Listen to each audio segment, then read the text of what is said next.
ভাই 250 গ্রাম মাংস দেন দিহি। 250 গ্রাম মাংস বেচি না আপা। দেন না ভাই, এমন করেন কে? আরে আপা কইলাম তো 250 গ্রাম মাংস বেচি না, আধা কেজি নিচে মাংস বেচি না, জান তো। ভাই মাংস কেজি কত করে? মামা একদম 480। 480? আপনি দাঁড়ায় আছেন কেন, জান না?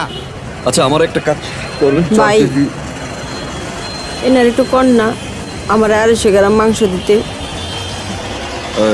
আমার 4 কেজি মাংস দেন। ওই রান্ডাল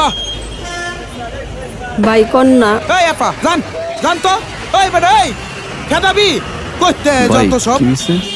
আরে ভাই আজকালকা কি আধা কেজির নিচে মাংস বেচে 250 গ্রাম মাংস চাইতেছে। এই আপনি যান, পকেটে টাকা নাই, আইসে আবার মাংস খাইতে। করতে যায় এগুলা। ওনারা তো খুচরা 250 গ্রাম মাংস বিক্রি করে না, আর খুচরা 250 গ্রাম মাংস তো অনেক কম। আপনি 250 গ্রাম মাংস দিয়ে কি করবেন? আধা কেজির নিচে তো মাংস বেচে না। আসলে কি ভাই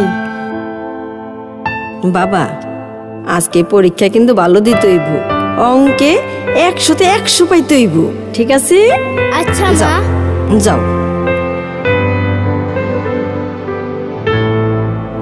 মা কি বাবা?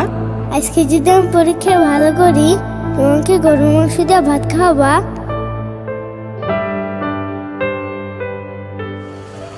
পোলাটার ছোটবেলাতে বাপ নাই, জীবনে অনেক কিছু চাইছে, কিন্তু তার কোনোদিন কোনো চাওয়া পূরণ করতে পারি নাই। আইজো মনে পারলাম না ভাই।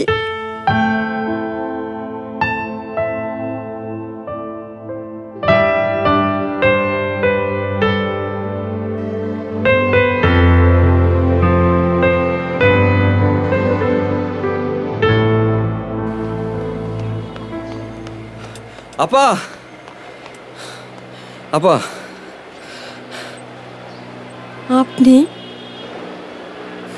এই নেন, আমি 2 কেজি নিছি, আর এই 2 কেজি আপনার জন্য। এতগুলো মাংস? আমার কাছে তো এত টাকা নাই ভাই।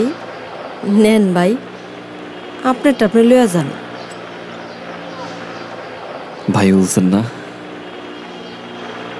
আজকে না হয় ভাই তার বোনের ছেলের একটা ইচ্ছা পূরণ করলো। রাখেন, আমার বাসায় 2 কেজি মাংসতে হয়ে যায়। এটা আপনার জন্য। আল্লাহ আপনারে ভালো করুক, অনেক বড় মনের মানুষ আপনি। আপনার মনটার মতন যেন আপনার বড় করে রাখে। এই বোন বাইরের জন্য দোয়া করব, আল্লাহ যেন বাইরে ভালো রাখে।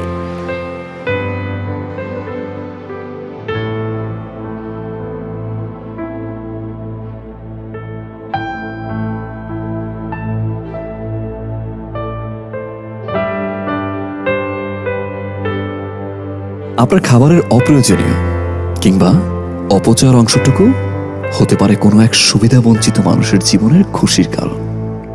আসুন, প্রয়োজনের বেশি অপচয় না করে এ সকল অবহেলিত মানুষের মুখে হাসি ফোটাই। বিশ্বাস করুন, এর মাঝে আপনি খুঁজে পাবেন সত্যিকারের হ্যাপিনেস, কারণ হ্যাপিনেস ইজ শেয়ারিং।